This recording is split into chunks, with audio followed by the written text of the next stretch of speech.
Hi, have you ever wished that you could spend time, just a couple of 3 hours, with an incredible business leader to get their formula for how you get to the top echelons of your profession?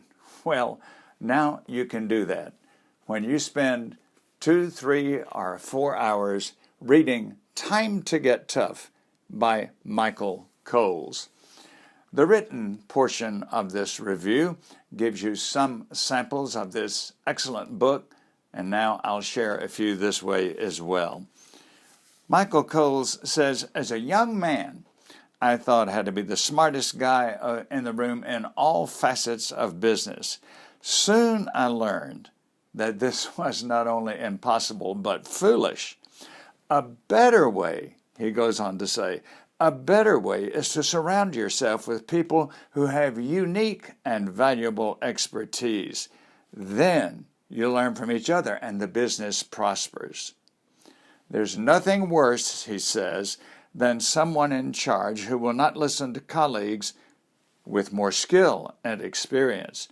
Leadership is about knowing when to consider other opinions, face the facts, and make the right decision. Great leaders know what they don't know. So much for arrogance in leadership. And then what about goal setting? Sometimes we think a CEO must have a 5 to 10 to 15-year plan. Well, here's what Michael Coles says about that. I realized that I had to set smaller, intermediate milestones. If your goal is too big, you'll never reach it. The magnitude of it will defeat you, and each day it will seem further and further away. Without small successes, you will have no incentive to continue. Anyone who has ever been on a diet knows what I'm talking about. I guess that sounds familiar to quite a few of us.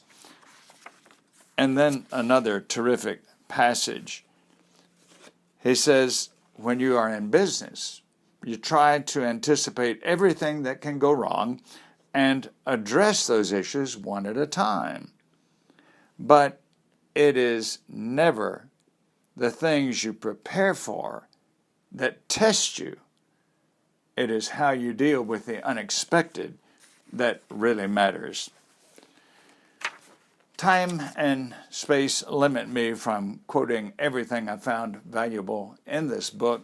Here's one more. I also learned that when you become CEO of a company, there is no longer any such thing as an off-the-cuff comment. Whatever you say to anyone in an elevator or in casual conversation is taken to heart and passed along to others. If you look at the carpet and remark that the color shows dirt, the carpet will likely be a different color the next time you walk into the room. I'll conclude by saying that in the 1900s, in the 19th century, that is, in the 1800s, one of the most popular novelists was Horatio Alger. Horatio Alger wrote success stories about impoverished juveniles through hard work, determination, and character became quite comfortable economically and respected by everyone. Truly, Michael Coles could be one of those Horatio Alger stories. Started out making as little as $1 a day and wound up donating $1 million to the higher education institution of his choice. I recommend this book without qualifications of any kind. You'll definitely see that it is 5-star quality that will help you in your business and professional life.